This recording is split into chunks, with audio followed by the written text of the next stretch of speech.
Joining me right now in the meantime is Shan Wu, former federal prosecutor, CNN legal analyst. Jennifer Rogers is here, CNN legal analyst and former federal prosecutor. And Evan Perez, CNN's senior justice correspondent. It's great to see you guys. Jennifer, being arraigned, what are you looking for? What are you looking to come out of court today? What do you want to know? Not much, actually, because it's a pretty technical proceeding. He really is just going to plead guilty. The charges will be read to him and all of that. What I'll look for is what's coming next. They'll set a discovery schedule, a motion schedule. Then we'll have a little bit of a better sense of timing of what's coming.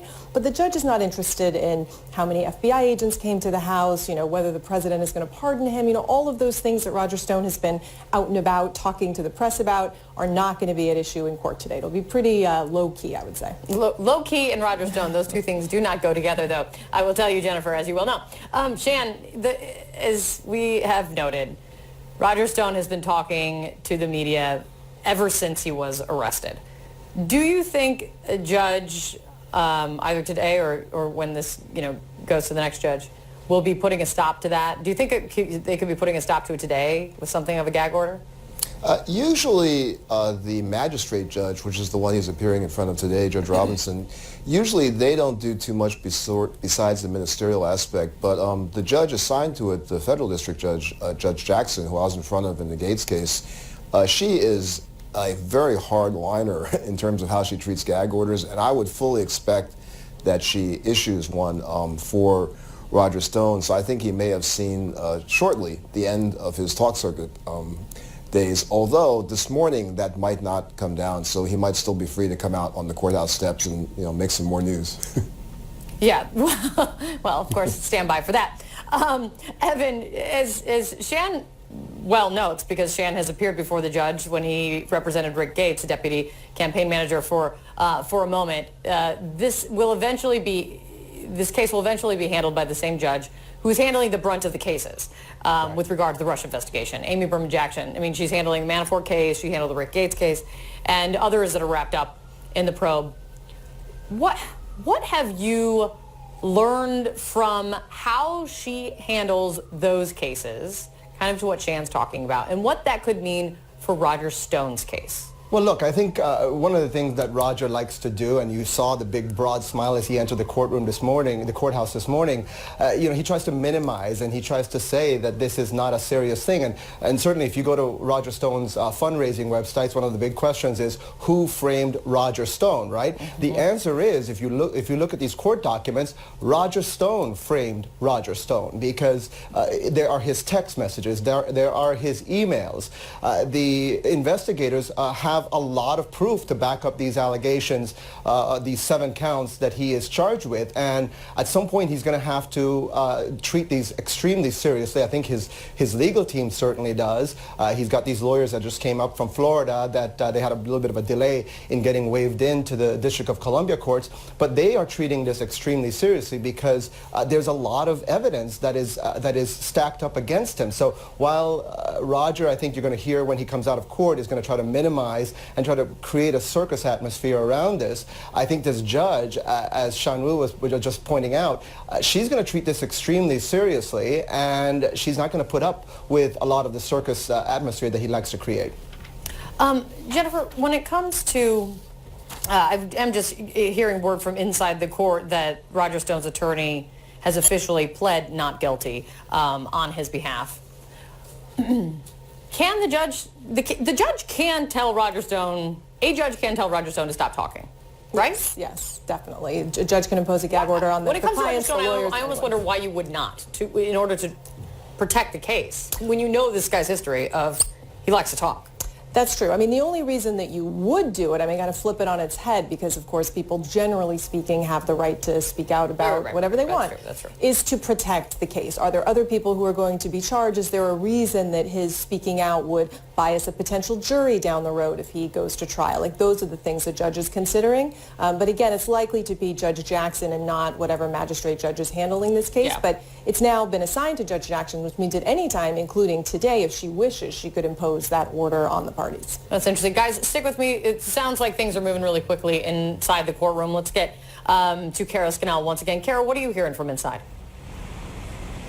Well, Kate, our team inside is reporting that Roger Stone's attorney has entered a plea of not guilty for Roger Stone. And things are moving really fast inside here. The government is not asking for a change in bail conditions. Roger Stone was released on Friday on $250,000 bond. It appears that the government is sticking with that. And the judge who will get the case next, this case is before a magistrate's judge today, but the judge overseeing this, Amy Berman Jackson, I believe you mentioned her a moment ago, she's already asked for a hearing in this. That hearing is going to be this Friday. So Roger Stone will be back in court here this Friday, and then it will be before the judge that will oversee his case, as well as these other related cases in the Russia investigation, Kate. All right, Kara, thank you so much. So, Shan, this is all getting going for Roger Stone, if you will, the first step of many when it comes to him. I do want to get your take on this question when you kind of talk about the circus around Roger Stone.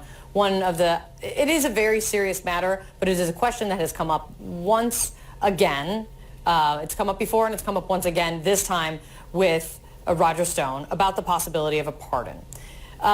When Sarah Sanders was asked about it yesterday, she says that the president she was asked if the president's ruled out a pardon. She says, I'm not aware of that, haven't had any conversations around it. Can you guarantee that the president won't pardon Roger Stone? I'm not going to talk about hypotheticals that are just ridiculous things that I haven't heard about. We look back, she did say the very same thing about Paul Manafort when asked this question. Do you read anything into this? I think it's hard to read anything into her response. I certainly think that Stone's doing the right actions to keep himself in contention for the pardon. The real hard part of sort of predicting with this president about pardons is he doesn't follow any particular process. He's kind of bypassed the office of the pardon attorney, so it's really hard to tell. He certainly seems to like the fact that Stone seems very defiant at this point. I mean, I would half expect Stone to rip off his shirt and show that he's replaced the Nixon tattoo with a Trump tattoo. But it's really hard to tell if Trump actually will pardon any of these folks, but he's certainly dangling that in front of them still. Yeah, that would be a painful modification, that's for sure. Evan, the Stone indictment does show, and it's very, one of the big things about the Stone indictment was links between the Trump campaign and Russia. But it also doesn't show the Trump campaign engaged in conspiracy with Russia to interfere in the 2016 election. That's what we don't see in that indictment. Yeah, From what you're learning, do you think, is that the beginning and end of it when it comes to Stone, or do you think more charges could be coming? Well, I think there are additional charges that could be coming. Certainly we see a little bit of a sign from this case that has been going on of Andrew Miller. This is somebody, an aide to Roger Stone, who has been fighting a subpoena from the Mueller investigators. And his lawyers say that they've gotten an indication that the government still wants to pursue that subpoena, and that could be an indication perhaps of additional charges against Roger Stone. But that said, I think the president and people around him, and certainly Roger, have been attacking this indictment, saying that what's missing from that is any proof of collusion. But look, I think one of the things that we have to step back and look at this is certainly if you look at what is described in this indictment, you see that there are multiple people inside the campaign who are making efforts to try to use go-betweens to try to get information about what WikiLeaks was planning to release. At least according to the Mueller investigation, that smells a lot like the conspiracy that you're talking about. Now, it's not charged in here, but certainly for the purposes of Robert Mueller's investigation and when he produces a report, I think you're going to see a description, a narrative that goes into this very question, Kate. I think it goes into the idea that certainly there were people inside the campaign who were making an effort. We don't know whether they got anything, right? But it certainly shows that they were trying to try to get an insight into what WikiLeaks had and how that information could help that campaign, the Trump campaign, against Hillary Clinton and really, hurt Hillary Clinton's campaign. So again, those questions perhaps will be answered in the Mueller report whenever that comes.